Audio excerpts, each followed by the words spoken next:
meus amores, aqui no nosso livro Explorar para a Casa 2, na página 87, atividade 40. Ligue os produtos aos estabelecimentos comerciais onde eles podem ser comprados. Aí nós temos aqui a coleira, que pode ser encontrada no pet shopping, né?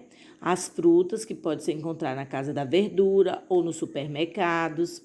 E o pão, que pode ser encontrado na padaria, na cafeteria, nos supermercados, né?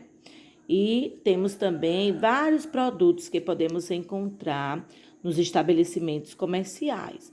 Então, agora é com vocês. Caprichem na tarefa e a tia aguarda a resposta.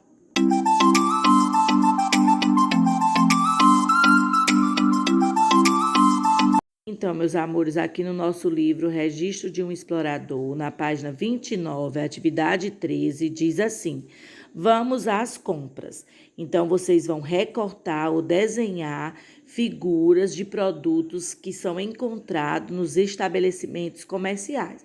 Tia Claudiana recortou e colou algumas figuras que ela encontra nos estabelecimentos.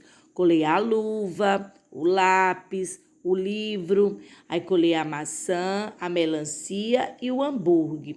Todos esses produtos são encontrados em estabelecimentos comerciais.